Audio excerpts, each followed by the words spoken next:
K방산에 또다시 20조 원 시장이 열렸습니다. 호주가 차세대 보병 전투 장갑차 사업을 추진하는데요. 국내 레드백 장갑차와 독일 링스 장갑차가 최종 후보에 올랐습니다. 발표는 9월 말 미래형 궤도 장갑차 레드백이 마지막 시험대에 올랐습니다.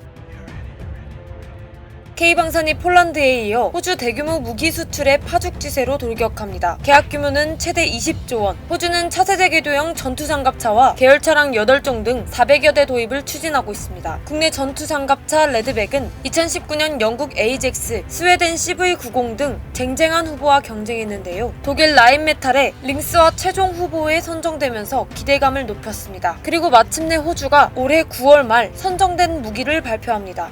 대규모 수출에 잇따라 성공한다면 현재 세계 무기 수출 시장 점유율이 2.8%로 8위인 K방산이 영국과 이탈리아, 독일을 제치고 5위까지 오를 수 있을 것으로 보입니다. 호주는 무기체계를 만들지는 않으니까 그 아태 지역에 좀 집중을 하고 있잖아요. 아시아 태평양 지역에 좀 집중을 하다 보니까 무기체계에 대해서 도입을 좀 많이 하는 국가, 핵추진 잠수까지 도입을 하려고 하는 게 호주이죠. 중국을 견제하기 위해서 호주는 나름대로 움직이고 있는 거지요. 차세대 보병 전투 차량 레드백, 좀 생소하실 수도 있는데요. 국내 도입을 위해 만들어진 것이 아닌 해외 수출 방위 산업을 위해 개발된 장갑차이기 때문입니다. 레드백은 호주 육군용 보병 전투차 프로그램을 위해 K-11 기반으로 만들어졌습니다. 승무원 3명, 전투원 8명이 탑승할 수 있으며 30mm 기관포 외에 대전차 미사일 12.7mm 및 7.62mm 기관총 등으로 무장하고 있습니다. 세계 최강이라 불리는 레드백, 핵심적인 기술은 무엇이 있을까요? 레드백에는 항공기 기술이 포함되어 있습니다. 장갑차로 접근하는 대전차 미사일을 에이사 레이더와 적외선 탐지기 등으로 미리 포착해 유격하는 아이언 피스트. 승무원이 차량 내부에서 특수 고글을 쓰고 전차 외부 360도 전방향을 감시할 수 있는 아이언 비전 등 방어 능력이 뛰어난 것이 특징입니다. 또 다른 점은 장비 신뢰성인데요. 레드백은 엔진과 변속기를 하나로 묶은 파워팩을 K9 자주포에 적용된 그대로 가져와 체계 개발을 했습니다. K9은 전 세계 1600대를 운용하고 있는 신뢰도가 매우 높은 자주포인데요. 과거 K9 개발 과정에선 독일과 미국 부품을 수입했으나 현재는 품목수의 90%를 국산화했습니다. 그러니까 레드백 자체는요,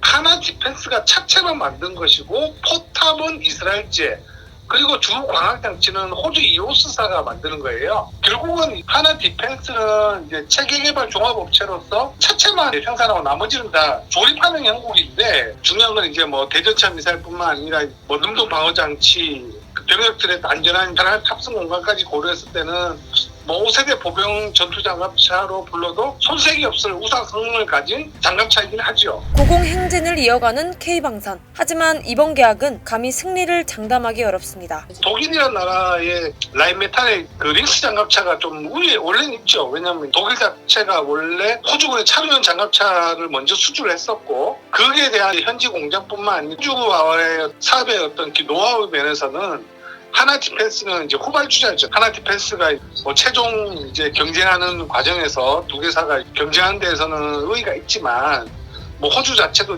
유럽과의 관계를 좀 원만하게 하는 그런 외교적인 움직임도 있을 뿐만 아니라, 그런 외교적 움직임과 함께 국방비 문제에 있어서도 이제 호주가 이제 지상군 장비보다는 전투기나 함정 쪽으로 좀 더 집중하는 모습을 또 보이기 때문에 대수가 축소될 것이라 언론 보도도 있어서 다수 봤을 때는 링스도 가능성이 좀 높다고 저는 개인적으로 평가를 합니다. 거의 유사한 성능이긴 한데 어떤 기술적인이나 우월 면에서는 우열을 크게 가릴 수는 없지만, 독일이 약간 역사적으로나 그 기술적인 핵심 기술의 어떤 보유한 측면에 봤을 때는 독일이 그런 측면에서 좀 낫다는 이제 평가를 받고 있는데, 최종으로 이제 올라간 만큼 하나 디펜스가 차체만 만드는 업체이긴 하지만 결국은 이제 최종적으로 체계 종합을 해서 최종적으로 독일과 역회를 하는 경쟁하고 있는 자체는 의의가 좀 큰데, 국내 최첨단 궤도형 보병 전투 장갑차로 불리는 레드백. 이번 계약에서 선택받지 못한다면 어쩌면 역사 속으로 사라질 수도 있습니다. 링스 장갑차는 계속 생산이 되는 장갑차들이고, 이제 하나 디펜스의 레드백 같은 경우는